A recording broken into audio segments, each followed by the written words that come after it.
সকলে মহব্বতে বলি আলহামদুলিল্লাহ। আলহামদুলিল্লাহ। সেই মহান প্রভুর দরবারে শুকরিয়া জানাই, যিনি আমাদেরকে জুমার নামাজ আদায় করার জন্য মসজিদে আসার সুযোগ করেছেন, তৌফিক দান করেছেন।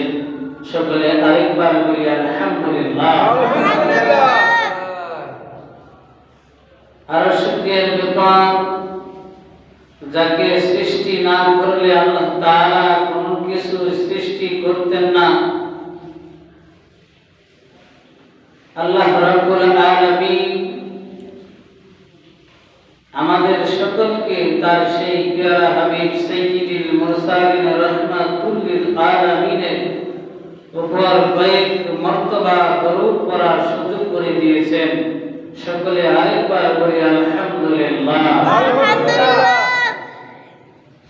বর্তমান জামানায়, বর্তমান সময়ের মধ্যে মানুষ সম্পদ এবং প্রাচুর্যের কারণে, বেশি সম্পদ বেশি প্রাচুর্যের কারণে আল্লাহর হুকুমগুলো ভুলে গিয়েছে। আর এটা ভুলে যাবে, এটা আল্লাহ তাআলাই বলেছেন। মানুষকে আল্লাহ তাআলা সম্পদ দিয়েছেন পরীক্ষা করার জন্য। এই যে সম্পদ আমাদের যে যা কিছু আছে, এগুলা কিন্তু এই সম্পদের মালিক কে? আল্লাহ। এই যে জমি জমা সয় সম্পত্তি যা কিছুই আমরা দেখতেছি, সমস্ত কিছুর মালিক হলো আল্লাহ। আল্লাহ আমাদের কয়েক দিনের জন্য, কয়েক বছরের জন্য এগুলা ভোগ করার সুযোগ দিয়েছেন। বলেন সুবহানাল্লাহ। কোরআনের পাকের মধ্যে আল্লাহ তাআলা সূরা তাকাসসুরের মধ্যে বলতেছেন, আলহাকুমুত তাকাসুর হাত্তা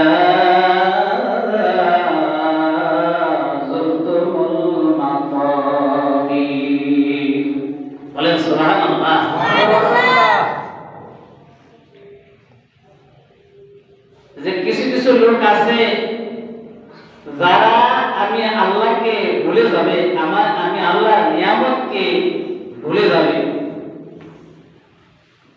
আমি আল্লাহর হুকুমকে ভুলে যাবে। কিসের কারণে? সাময়িক প্রাচুর্যের কারণে, ধন সম্পদের কারণে।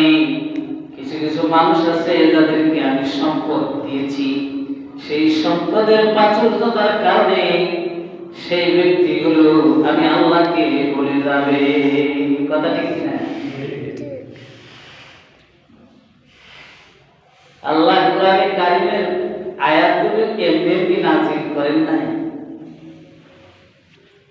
শুধু তাই নয়, আল্লাহ বলতেছেন, আলহাকুমুত তাকাসুর হাত্তা যুরতুমুল মাকাবির কাল্লা সাওফা তা'লামুনা সুম্মা কাল্লা সাওফা তা'লামুন। তোমরা কিছু সময়ের জন্য কিছু লোক আছে প্রাচুর্যের মোহে পড়ে আমি আল্লাহকে ভুলে যাবে, তাদেরকে আমি স্মরণ করে দিতে চাই, তোমরা আমি আল্লাহর নিয়ামতকে ভুলে যাও না। সুবহানাল্লাহ। আল্লাহ আমার অনেক আয়াতে বলতেছেন, শুধু ভুলেই না, যখন কবরের সম্মুখীন হয়ে যায়, মানুষ মরার পরে তাকে জানাজা দেওয়ার জন্য মাটি নিয়ে যায়, ময়দানে নিয়ে যায়। কথা কি না? নিয়ে যায়, ওখানে গিয়ে স্মরণ করি যে লোকটা কেমন ছিল, ভালো ছিল, সম্পদের মালিক ছিল, অসংখ্য নেকি সে করেছে না করেছে সমস্ত বর্ণনা দুনিয়ার মানুষ দিতে থাকে। কথা ঠিক না? কিন্তু আসলে ওই ব্যক্তি ভালো না খারাপ আমার আল্লাহ জানে না? আল্লাহ জানে। তবু দুনিয়ার মানুষগুলো আবেগে আপ্লুত হয়ে ওই ব্যক্তির ভালো গুণগুলো মানুষের মধ্যে তুলে ধরে। এই কথা ঠিক কিনা? তোমরা কিছু কিছু লোক আছে, তোমাদের মধ্যে কিছু সম্প্রদায়ের লোক আছে যারা কবরের সম্মুখীন হওয়া পর্যন্ত আমি আল্লাহকে ভুলে যাও। মৃত্যুর সম্মুখীন যখনই হও, মালাকুল মউত তোমার সামনে এসে যখন হাজির হয়ে যায়, মালাকুল মউত যখন তোমার সামনে এসে হাজির হয়ে যায়, তখনও কিছু লোক আমি আল্লাহর হুকুমতকে কি করে যায়, ভুলে যায়। আমি যে এত সম্পদ তাকে দিয়েছি, এত নিয়ামত দিয়েছি, ওই নিয়ামতরা আমি যে কোনো মুহূর্তে তার থেকে কেড়ে নিতে পারবো, এটা ভুলে যায়। কে বলতেছে? আল্লাহ বলতেছেন কোরআনের মধ্যে, তোমাদেরকে আমি স্মরণ করে দিতে চাই, তোমরা আমার এই নিয়ামতগুলোর কথা ভুলো না। সুম্মা লাতারাকুনা ইলাল ইয়াকিন সুম্মা লাতুসআলুনা ইয়াওমাইযিন আনিন নাঈম। বলে সুবহানাল্লাহ। সুবহানাল্লাহ। আমি যে তোমাদেরকে এত নিয়ামত দিয়েছি, এই নিয়ামত দিয়ে তুমি বাড়ি বানাইছো, দালান বানাইছো, অনেক আরাম আয়েশে ছিলা, গাড়ি কিনেছো, এত কিছু করেছো, এত নিয়ামত পেয়ে আমি আল্লাহকে ভুলে যাই না। এক সময় আসবে, যে সময় প্রত্যেককে আমি আল্লাহর কাছে তোমাদের আসতে হবে। কথা ঠিক কিনা? নাকি সারা জীবন বেঁচে তোমরা টাকা দিয়ে কি নামাজি কিনা যায়? বর্তমান মানুষ যদি এটা সম্ভব হতো তো তাই করতো। 10 লাখ টাকা দিলাম, তুমি আমার দিকে 5 দিন খেলে নামাজ পড়বা। কি কথা ঠিক কিনা? 5 দিন খেলে নামাজ পড়তে থাকবা, এই কাজগুলো আমার করে দিবে, আমি খালি ঘুম পাবো। কিন্তু সেই সিস্টেম তো আল্লাহ তাআলা রাখেন না। কি কথা ঠিক কিনা?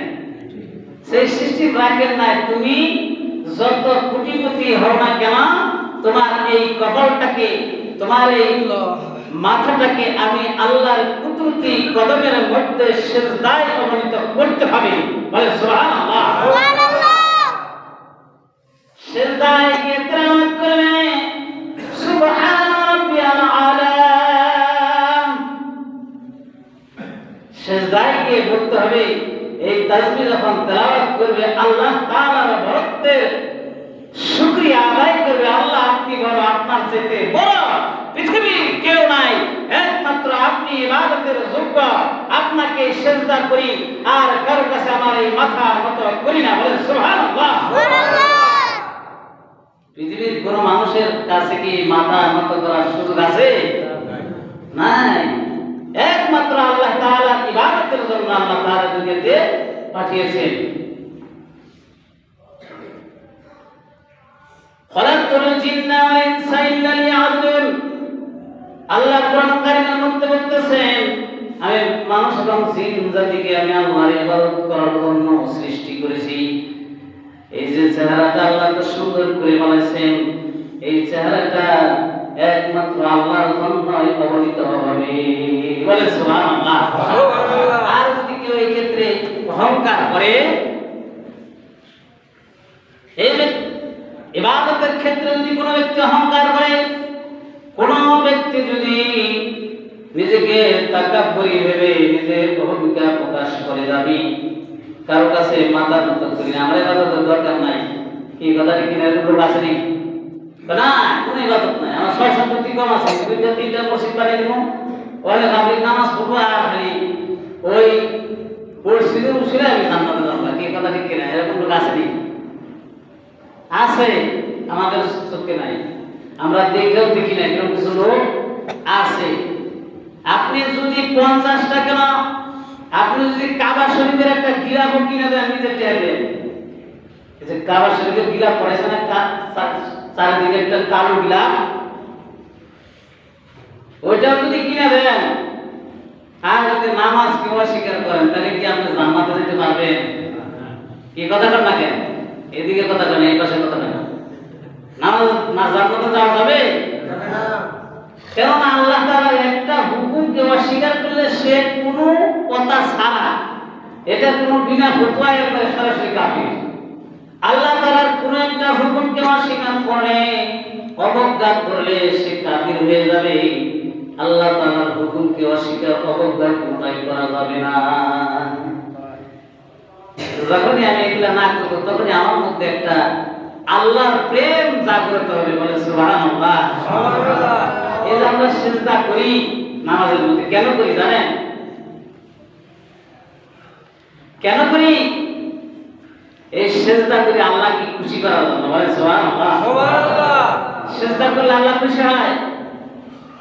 যে আমার বান্দা, তার মধ্যে কোনো অহংকার নাই, কোনো গর্ব নাই, দাপট্য নাই, সে সব কিছু ভুলে গিয়ে আমি আল্লাহর কাছে মাথা নত করে আমি আল্লাহর প্রশংসা করতেছে, আমি আল্লাহর কাছে ছোট হইতেছে, নিজেকে ছোট বলে দাবি করতেছে।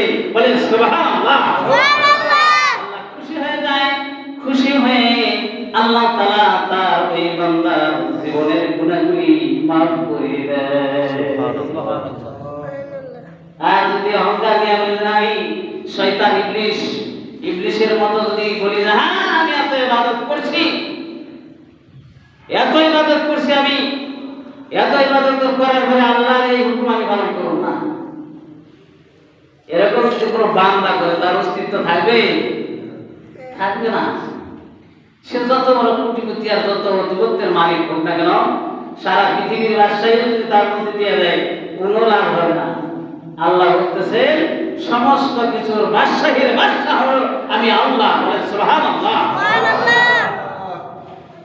এজন্য ইবাদতের ক্ষেত্রে আল্লাহর কাছে বান্দা যত বেশি নমনীয় হবে, যত বেশি ছোট হবে, আল্লাহ গো ইয়া আল্লাহ আমার মতো গুনাহগার, আমার মতো এত নাফরমান, আমার মতো এত পাপী দুনিয়ার বুকে একটাও নাই, তুমি জানো। যত ছোট হয়ে আল্লাহর কাছে কাঁদবে, আল্লাহ খুশিতে ওই ব্যক্তিকে আল্লাহ ওয়ালা বানিয়ে দিবেন। বলেন সুবহানাল্লাহ। আল্লাহ ওলিদের কাতারে নাম লেখায় দিবেন। আল্লাহর ওলিরা যারা ছিলেন তাদের জীবনী পড়লে দেখা যায় যে রাত দিনের 5 ওয়াক্ত নামাজ আদায় করছে, আবার রাত্রি জাগরণ করে রাত 1টার পরে যত শীত আসল কনকনে শীত, হাড় কাঁপিয়ে দেয়, এরকম শীত হয় না? যত শীত থাকুক না কেন, ইমাম আজম আবু হানিফা রাহমাতুল্লাহ আলাইহির জীবনী পড়ে দেখেছি তিনি একেবারে 40 বছর তাহাজ্জুদের নামাজ পড়ছেন, একদিন নামাজ কাজা করে নাই। বলে সুবহানাল্লাহ। ওই নামাজের মধ্যে শুধু নামাজ ছোট ছোট সূরা দিয়ে নামাজ পড়েন নাই, তিনি এমন ভাবে নামাজ পড়েছেন ওই নামাজের মধ্যে কুরআনুল কারীম খতম করে ফেলেছে। বলে সুবহানাল্লাহ। আমরা তো যত ছোট ছোট সূরা দিয়ে পড়া যায় তাড়াতাড়ি কই দিয়ে বাবার কি না দিলে তো যায় তাড়াতাড়ি কথা কি না? ঠিক। আমি অনেক মুসল্লি দেখি রানি যে এত তাড়াতাড়ি কই, সব সূরা ধরে তো তাড়াতাড়ি কই না, হুজুর একটু তাড়াতাড়ি জিল্লালা না সুবহানাল্লাহ সুবহানাল্লাহ সুবহানাল্লাহ কোন তাড়াতাড়ি। আমার সাথে আরো বেশি বিদ্যুৎ গতিতে অনেকে কইরা আর ওই মালা বসা কি আমি এত তাড়াতাড়ি বললাম, আমার সাথে বেশি তাড়াতাড়ি কই হয় মালা বসা। এরকম নামাজি নাকি কথাটা কি না? 5 বার তাসবিহ করবে, 5টা দিন তুমি তো নাকি এক দিনে 5টা করে করে। এই সমস্ত নামাজীদের উদাসীন নামাজি ফাওয়াইলুল মুসাল্লিন আল্লাযিনা হুম সালাতিহিম সাহুন, এই সমস্ত নামাজীদের নামাজ কোনো কাজে আসবে না। নামাজ যতক্ষণ করব ততক্ষণ ধ্যান খেয়াল সব থাকবে নামাজের মধ্যে। বলে সুবহানাল্লাহ। আল্লাহ আমাদেরকে তৌফিক দান করুক সকলে জোরে বলে আমিন। সময় অল্প, আমরা মুসলিমরা মসজিদ থেকে আসতেই চাই না, 2-4টা কথাতে কোরআন হাদিসের বলবো, টপ করে সময় জায়গা দেখেন 5 মিনিট আগে শুরু করলাম, 1:08 বেজে শেষ। আর কতটি আমরা খুদবা করার পর কি কথা ঠিক না?